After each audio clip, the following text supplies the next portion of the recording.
What's up, everybody? It's Troy Cartwright. First off, I just wanted to say thank you for all the kind words on last week's episode.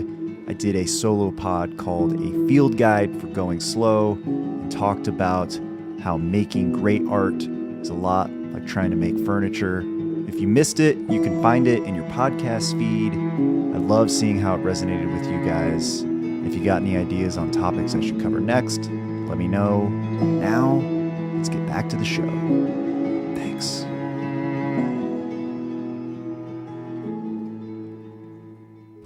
Today's guest is Matt Ramsey.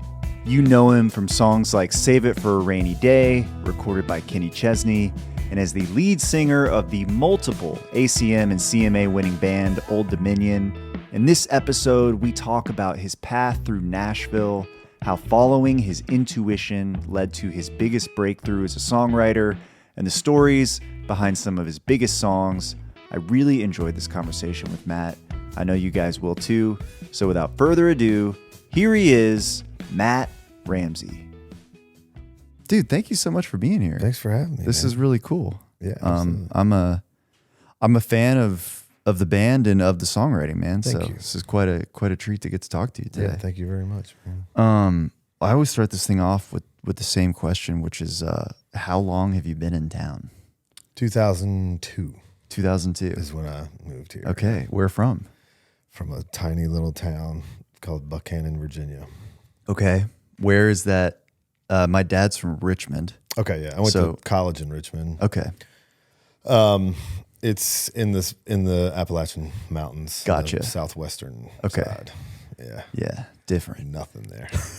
Yeah. Very different. Yeah. So school in Richmond was eye-opening. Really? For sure. Yeah. Yeah, I haven't. Last time I went to Richmond, I think so. My grandfather passed away in 2012, and he lived most of his life in Richmond. But then when he retired, he moved back to where he's from, which is like South Boston. Gotcha. Yeah, that's getting close to where. Okay, to where I'm from. So we went down there a few times. They have their own accent there. It's yeah, it was different. So yeah, that's the last time I've been out that way. But it's just crazy to be out there. It's a different world, man. Yeah, the South Boston people, they definitely have this like true kind of Southern slashed mixed with like old English weirdness. Yes, it's very well. So almost speech impediment bordering on sometimes. Like you're like, wait a minute. And during COVID, I was so bored, so I went down the rabbit hole of like Ancestry.com, and so I guess that whole area down there where my grandfather was from is like they all came from like a certain part of England, right? And it was like a lot of the like second sons, basically. Right. There wasn't enough for them there, so they shipped them to like the New World. And and it's such an isolated place. Yeah, it just kind of stayed. They just stayed. Like my dad's family has been there since like the 1600s or late 1600s or whatever. So anyway, fun history lesson. Yeah. So you did you move here right after college or?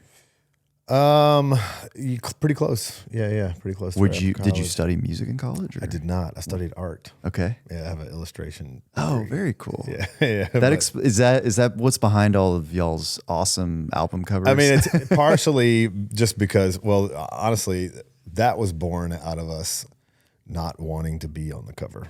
Okay. We just didn't want to put our faces on it, much to our record label's chagrin.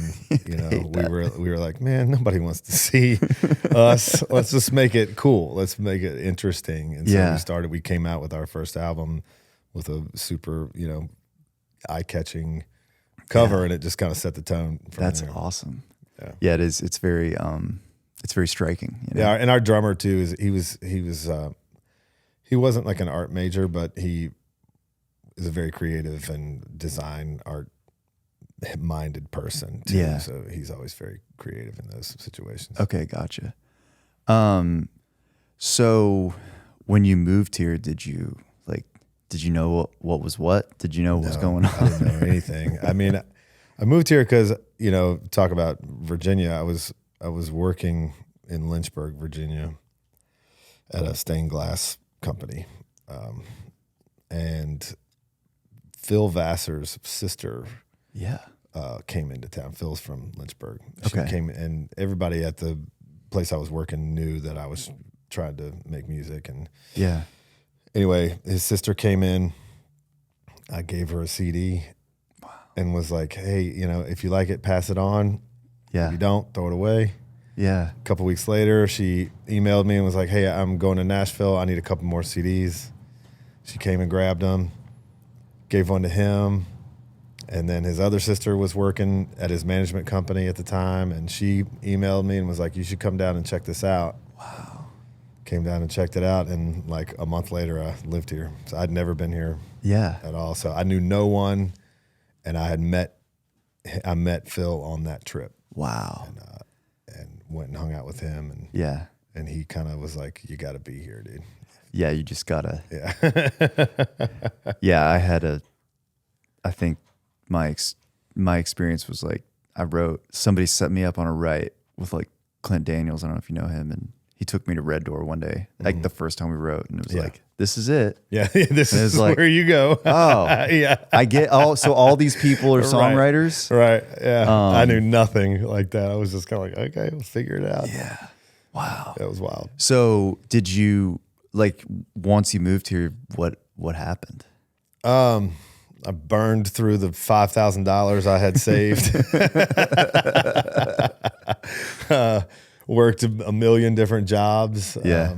And was just trying to figure out. I made, straight up cold calls to publishing companies. I remember I cold called Roger Murrah, who produced and wrote a lot of like Waylon stuff and some Alabama songs and stuff. And I cold called him and was like, hey, I'm just new to town and trying to do this thing. And he was like, yeah, come on in. And I was like, okay. And I went in and played him some stuff. And he was like, man, you got something, just keep doing it. If you need to, like, if you have meetings with people and you don't know who they are, call me and I'll tell you whether or not it's worth taking.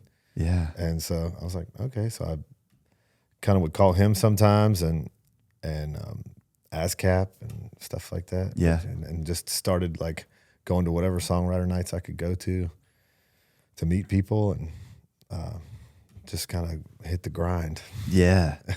Did it take a while to find like a publishing deal and all that stuff? Oh yeah. I mean, a really long time. I mean, Phil was also great too because he knew I didn't know anybody and he would always listen to my music. And I could call him too as a resource too and be like, hey, I'm going to go talk to this person. And he would tell me if they were worth it or not. And I finally got to, I mean, I'd probably been here like 4 years or so. And I was talking to some people about doing a deal. And I called him and he kind of lost his mind on me and was like, what are you doing, dude? Don't sign that deal. Like, if you need money to focus on writing, I got you. Yeah. And so he signed me to a publishing deal that was just completely, there was no plugger, there was nothing. It was just basically he wanted me to have the opportunity to focus on getting better. Well, was he trying to basically save you from like signing a terrible deal? Yeah, it wouldn't have been a good deal. It Gotcha. was not a good dude to be talking to. I see. And he was like, no, man, like if you're at that point and you need some money, I'll sign you to a deal. Yeah. And that'll ease some of the pressure. You can pay your bills a little bit and you can just focus on writing. Yeah. Which was super cool. But to get like a legit publishing deal took, I probably got paid by him for 3 or 4 more years, and then it took probably 7-8 years to get an actual publishing deal. Yeah.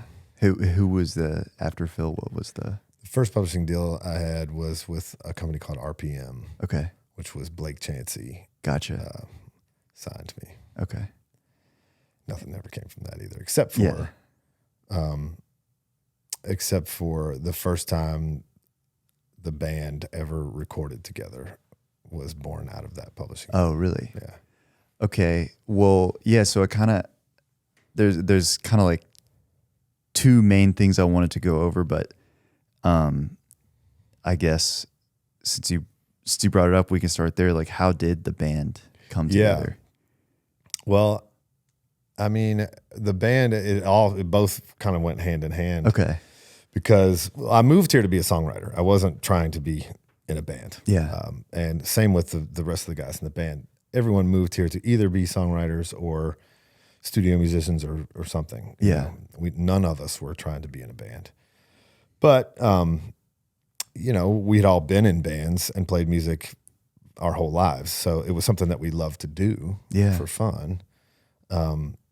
And so I'd met Trevor about a year after I moved here. He and I met and started writing together. And, we were writing all these songs, and I've still got the itch. I want to play them. Yeah. And so I couldn't afford to pay anybody. But at this point, I knew all these guys from Virginia. Gotcha. That had moved down. These are all my buddies that I had known. Yeah. And they were all in town too, trying to do their thing. And so I'd call them up and be like, hey, you guys want to play some music somewhere? And they'd be like, yeah, sure. So we would just hook up and play some of these songs that we had been writing. And then we realized, we can play some covers and make $40 a piece. Yeah. Something. Plus it's fun. Yeah, it was fun. We were having a good time. Yeah. So we were focusing on songwriting, but playing in a band just because we like to do it. Yeah. It's just fun. And you didn't have any like designs on it turning into a whole thing? No, we just were like, this is just too much fun. We weren't like, I mean, there were times when we would reach certain benchmarks, people would come to see us play and everything. And we would play shows sometimes with other bands or artists who were clearly going for it. Yeah. And we were getting attention, and they were like, what are you guys doing? And we're like, I don't know. I think that's how it works sometimes, though, because you guys were having fun. So it did get to a point where we were like, I guess we should try this. Maybe we should focus on this. Well, where were y'all? Were y'all just playing around town? Like, yeah, mostly playing around town. We played at the Blue Bar a lot, which was this bar in Midtown. Yeah, R.I.P. Yeah, we played there like weekly to no one, and we were essentially using that as a rehearsal space. Yeah, because we knew no one was coming to the shows, so we were playing there like Tuesday nights. Yeah, to get our chops up, so that then we could get in my minivan and drive to like Tuscaloosa or Bowling Green or something and play like a cover gig or something. And were y'all just like booking these shows yourselves, or do you have somebody helping you? No, it was just me calling whoever I could to get in. Plus we were playing, we played in the basement and playing. We wound up in a battle of the bands at the Wild Horse, and which we lost, but we still won there a lot. Yeah, the prize was you get to be the house band for. There's a funny story because you get to be the house band and you get like 10 grand for recording or something. Yeah. And it was like a multi-week contest. Right. And Michael Knox was one of the judges. Wow. And so we would go week for week. We'd make it to the next round. We made it to the final round. We lose. And we're backstage after we lost. And I don't even know what the name of the band was at that point. I don't even think we had a name. Yeah. And Michael Knox comes up to me and he goes, look, everybody knows you're the best band. You don't want this gig. Like, he's like, you guys are a real band. Yeah. You're not a Broadway band. Yeah. So, and the Wild Horse was like, yeah, you guys can play here anytime you want. So we wound up playing there a lot too. Yeah. Oh my God. That's amazing. Let's take a quick break here to tell you about our friends, the Graphic Guitar Guys. If you've ever thought about having a custom guitar, whether for merch, a giveaway, or a unique VIP package item, Graphic Guitar Guys makes it simple. They've worked with some of the biggest names in country music, handling everything from the guitar to full color graphics and shipping, and it's all for one easy price. They're also a great option for album pre-sale bundles or fan collectibles. I've worked with Scott and the rest of the team myself, and they really do make the whole process effortless. Check them out at thegraphicguitarguys.com. Now, back to the show. Was there some sort of catalyst that like made it switch over from like really taking it seriously and like picking a name and all that stuff? Or I mean, at that point too, once we got to that point, we were having success as songwriters. Okay. So what time frame was this? This was probably, 2012, 2013 ish. We started to have success. Like I had a song from, I think my first number one was a Dierks Bentley song, and then Trevor hit a Van Perry number one, and then Brad starts having success, and we start playing these shows where we're playing all the songs that were hits. Gotcha. And so people are going, man, you guys are writing for everyone. Yeah. Why aren't you writing for you? Yeah. But we had spent 10 years trying to be songwriters. And so once we hit that level, we were like, why would we gamble? Yeah, right. Again, why would we stop? Yeah. Yeah. It seems like so impossible to make happen. Right. So we never took it as seriously as we should have. We just didn't. Like, we didn't care. We took meetings with record labels and stuff, and they would all turn us down, and we were never bummed out. We were like, all right, fine. It was like our manager would at this point we had a manager, and so he would call a lunch meeting and be like, it's a no. What do you guys want to do? And he was nervous to tell us it was a no. Yeah, he thought he was like crushing your dreams. And we were like, it's fine, man. Like, if they don't want to do it, that's fine. We're having a good time. Yeah. We're still writing songs. We got it. We're fine. Yeah, it's such an interesting point too, because it takes so long to like get to that place as a songwriter. Yeah. And you don't want to like lose focus, Totally. But you also know you got all these songs probably, And at that point we had learned, once we started having success as songwriters, we had learned that the reason we started having success is because we made the decision at some point to just write what we wanted to write and not what we thought people wanted to hear. So we were just like, okay, I got my circle of writers here that I know we're writing good stuff with. Yeah. I don't care about anything else except for writing these great songs. Yeah. And that's when the success as songwriters came. So that kind of like helped us once we knew what we were doing as a band was fun and good and different. Yeah. We didn't care about anything else other than that. Yeah. So worked out. Yeah, that's pretty cool. Yeah, and you did go on this like insane run as a songwriter. Yeah. And I mean, I was looking through it today. Like, I don't even, it's interesting because I couldn't even, some of them that are hits to me weren't necessarily like number ones, but were like still like very impactful songs. Yeah. And that's typically how it goes. You get, so this town too, maybe not so much anymore, but was so, it placed so much importance on getting the number one. Yeah. That doesn't really matter. Yeah. I mean, it's nice.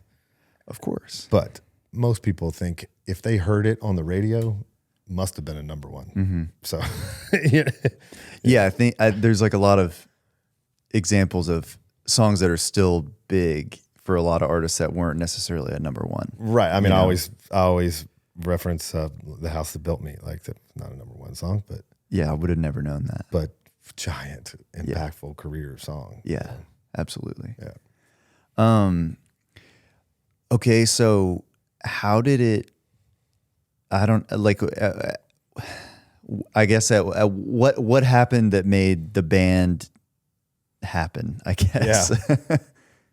Seems like that was a bad way to ask that question. No, I know it's hard to pinpoint because it just randomly started to take shape. Did y'all make a record beforehand? We did. We started. Well, we made like an EP. Okay.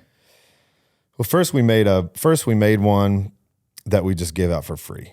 And it was like 4 or 5 songs that we would just give out. I mean, we had like 100 followers on Twitter or something, and we would be like, send us your address and we'll mail you a record. And then every show we played, we would give just music out for free. Yeah. And then we were like, okay, let's go in and make something. And we made that's when we got Shane to produce, because Shane was also just kind of having some success, and his early success was happening. And we had been writing with him so much. And in the demo sessions, he was so good in the studio with producing the demos of the songs that we were writing. Gotcha. We were like, well, why don't we just have him do it? Because he knows us. Yeah. And we've written all these songs with him, and he's so good in that. Let's just get him to produce this little EP. So we produced we made this little EP, and ultimately we had a song called "Shut Me Up," and "Break Up with Him" was also on that. Gotcha. And we had made the decision independently to make "Shut Me Up" our song.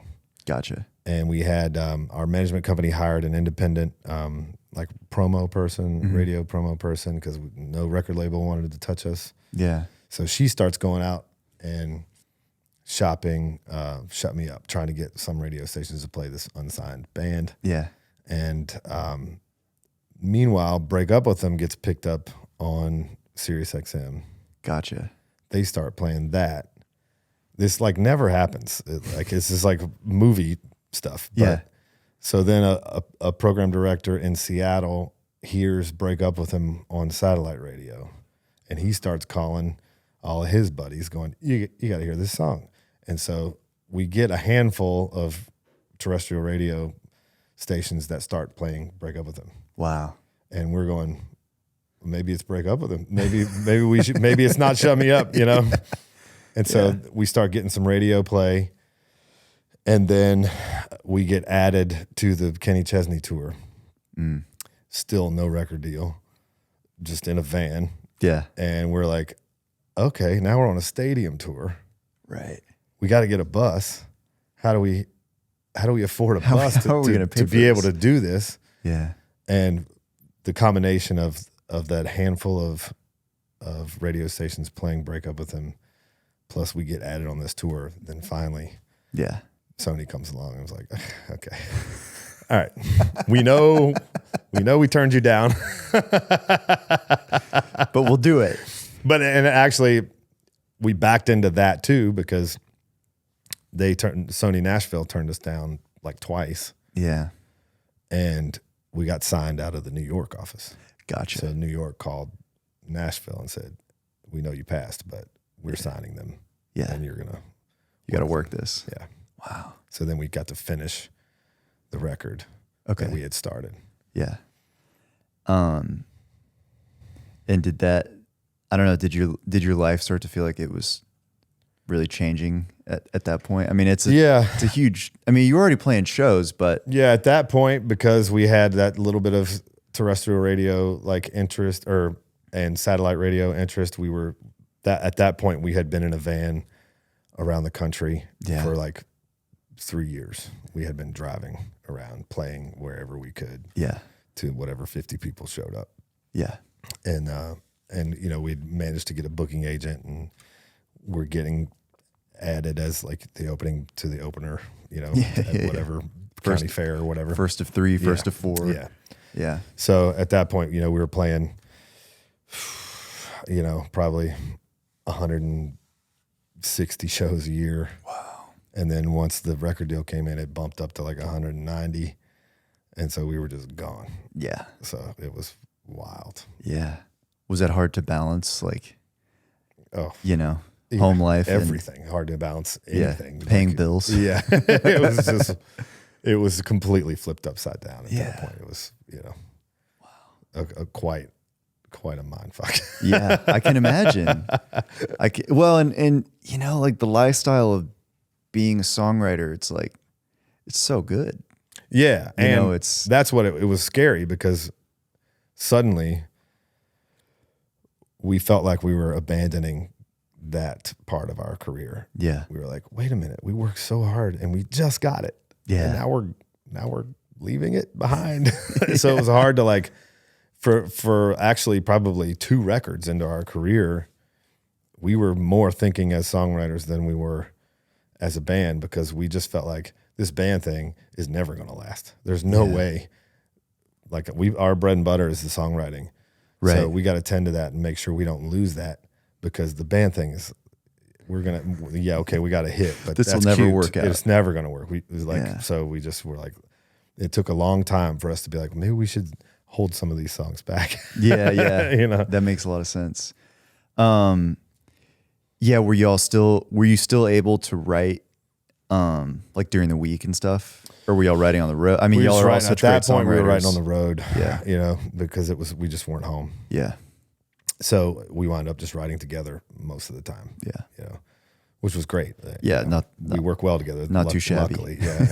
And then we had, at that point, our circle of friends that we write well with were willing to come out and write with us too.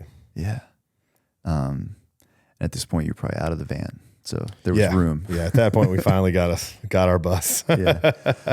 What is something that, like going from playing clubs or in small venues, like what is the biggest difference when you start to play stadiums that like something you wouldn't think of?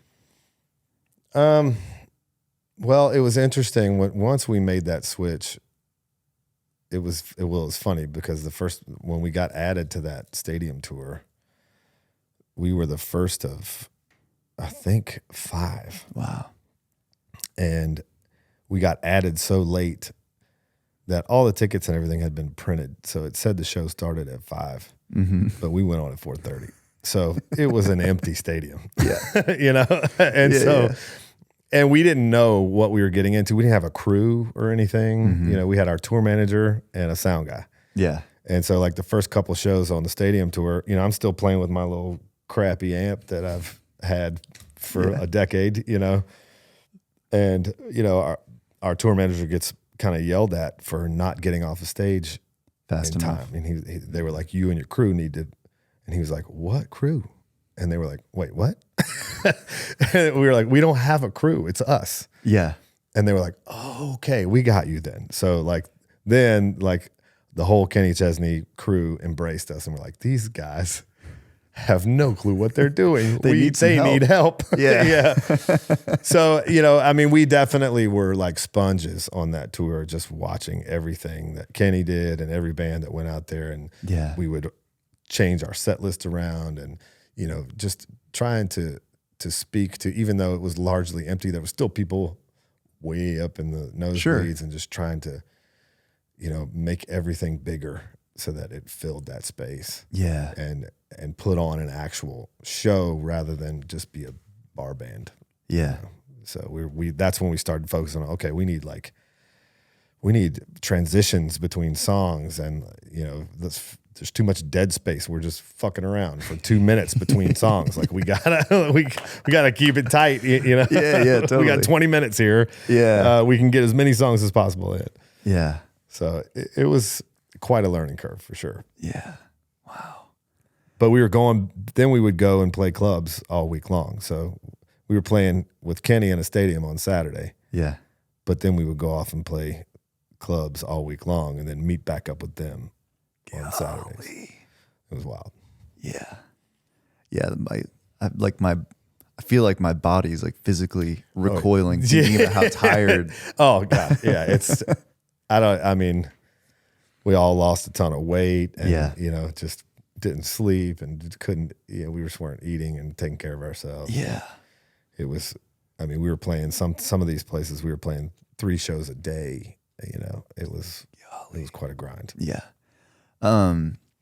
So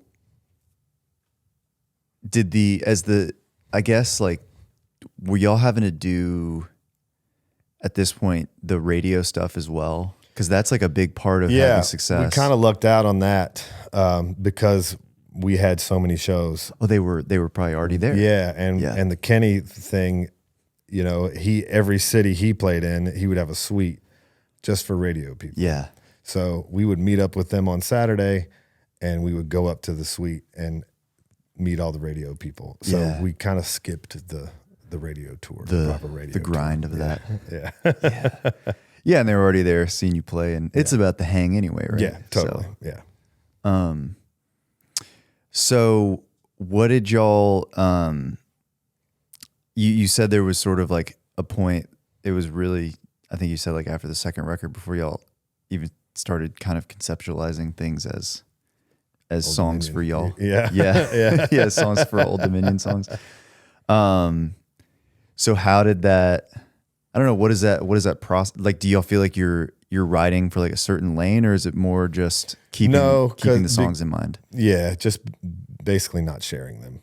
Yeah. You know, not putting them out there as much as that hurt us to do, because that's all we wanted to do was get other people to cut our songs. Yeah. And we worked so hard to do that.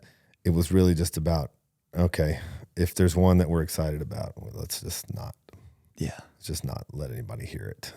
So we never were, and we still don't think about writing an Old Dominion song. Yeah. We're just trying to write a great song. We're just trying to write the best song we possibly can. Yeah. So our whole songwriting background really was such a gift to us as a band, because we don't have to think about that. Well, you were ready. Yeah. I mean, people need, like, it's all about the songs. Right. And you guys knew what you were doing. We got that down. So, yeah. Well, there's it's interesting that you say like you don't necessarily think about it, because there is, I mean, I think it's because it's so much of y'all's personalities that are like in the songs, but it had like Old Dominion has such like a,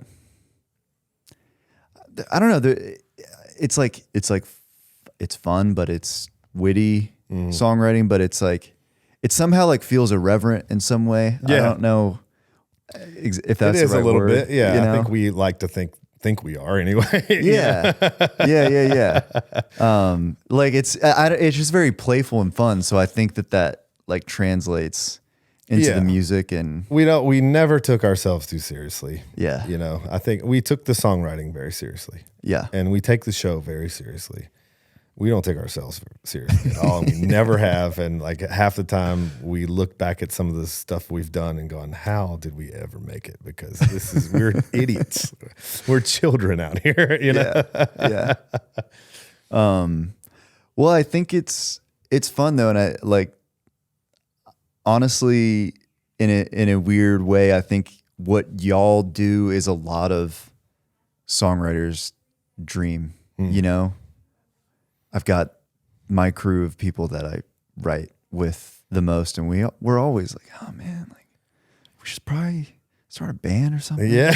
At some point. Yeah. We never do. Right. You know, and y'all did it. Yeah. So, but again, like just out of pure fun. Yeah. It's just something to do. It's just we were having a good time. We've known each other for so long. I mean, you know, Whit and I, the drummer, we were in middle school together. So, and then he went to college and was playing in a band with our bass player. So, you know, they have been the same rhythm section since 1998 or something. So, we've known each other forever. Yeah, for a long time. So that helps too. It's like, you know, we've just been friends for so long. Yeah. That it was just, we always used to joke, like, we might as well just be going fishing. Like, it's the same thing. We're just hanging out with your friends and we're having to be playing music. Man, that's so fun. Well, I had written down, I told you earlier, but I'm such a fan of your songwriting. And thank you. You've written so many, but did you, this is from Wikipedia, so like, it's not always accurate. Yeah. But you wrote on Some People Do. Is that correct? Yes. Okay. Yes. I love that song. Thank you. I think it's like one of my favorite songs that I've heard. I still listen to it a lot. Oh, wow. Thank you. I think it just does that thing that great songs do, where they kind of puts a name to a complex emotion. Sure. I guess. Yeah. But do you mind sharing a little bit about like how that song came about? Yeah. It was funny. That song put me directly into therapy. Really? Yeah. Like I like same day? I like went home and was like, I think I need a therapist. Wow. But yeah, that song it's funny. That was the second song we wrote that day, which I'm not a 2-a-dayer. Okay. I'm not even a 5-day-a-weeker. Like, you know, too much. It was me and Thomas Rhett and Jesse Frazier and Shane McAnally. Yeah. And we'd written this song that day. It was cool. And it was funny. I was like packing up my bag, and we were TR and I were talking about something about, I think we were talking about like playing like state fairs or county fairs or whatever. And Yeah. how sometimes those aren't the most glamorous gigs and not the most fun, but Yeah. you know, you got to do them. And I think he said like, yeah, like who likes playing those? And I was like, well, I don't know. Some people do. And he went, whoa. And he's immediately sat down and like hit this chord on the piano. Mm. And I was like, well, I guess I'm taking my laptop back out, you know? And that song came out in 40 minutes.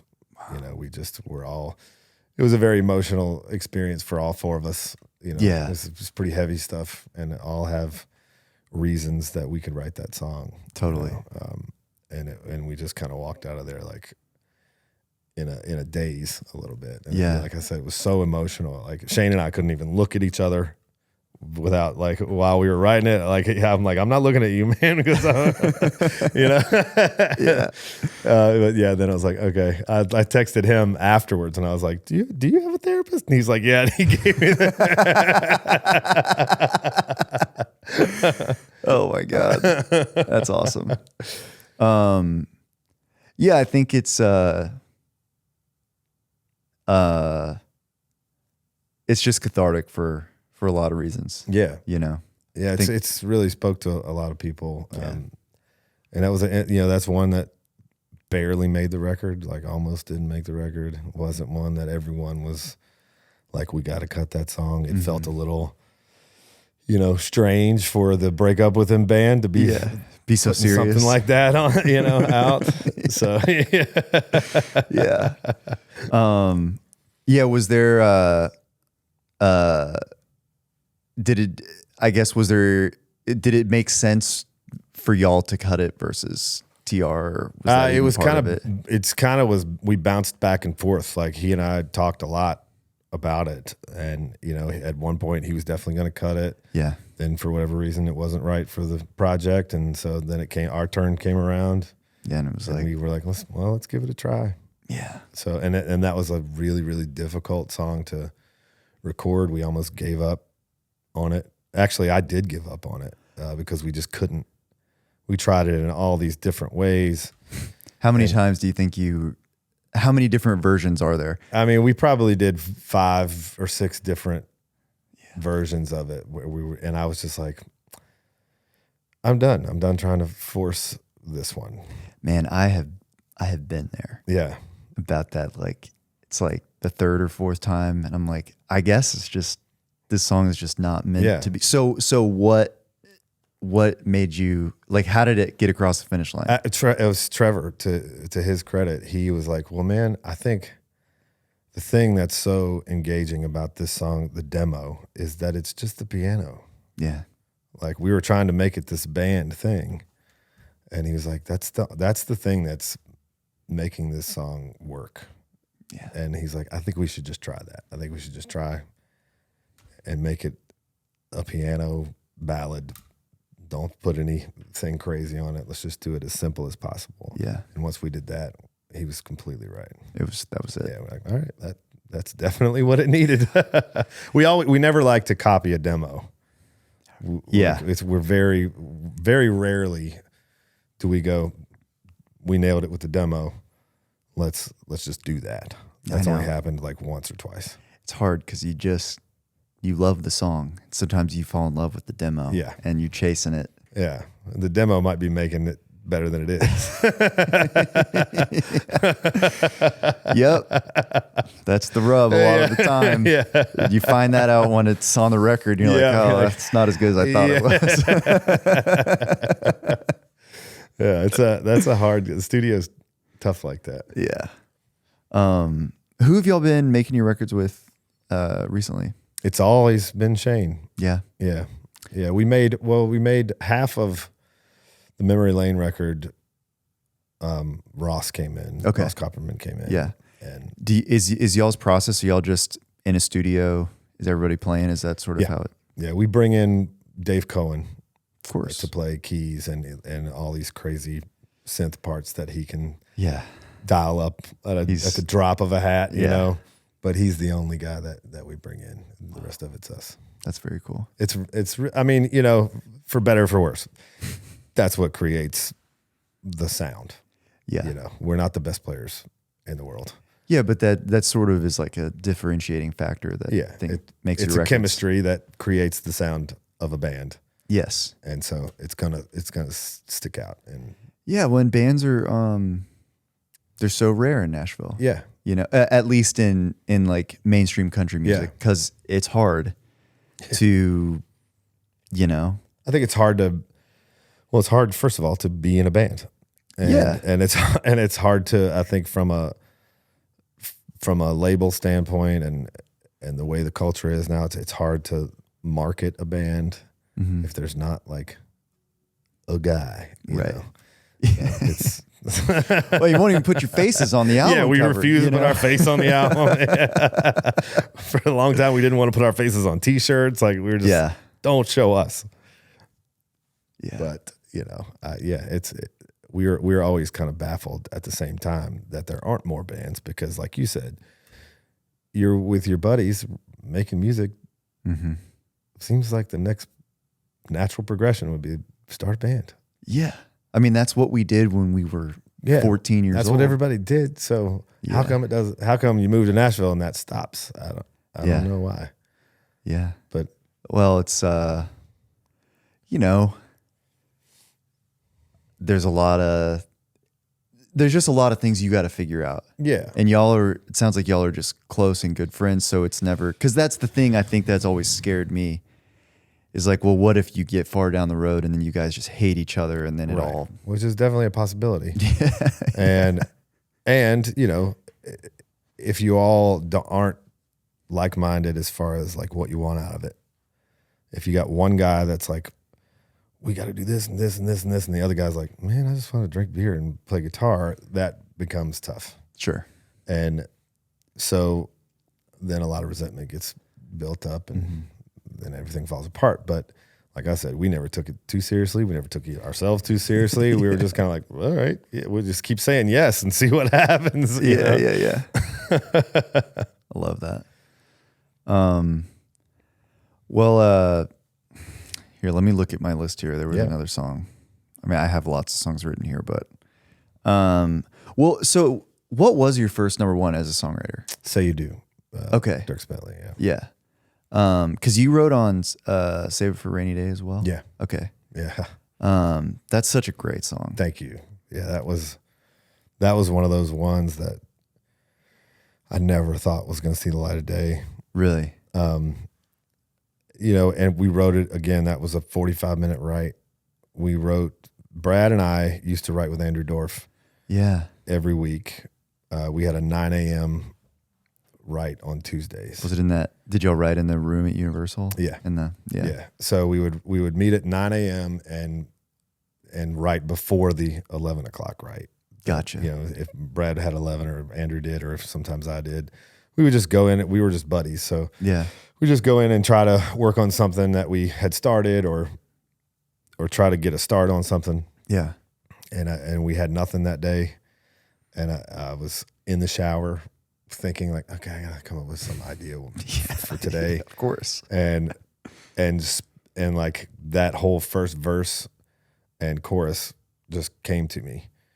And I walked in and was like, hey, give me your guitar. And I hadn't played it, but I could hear it, you know.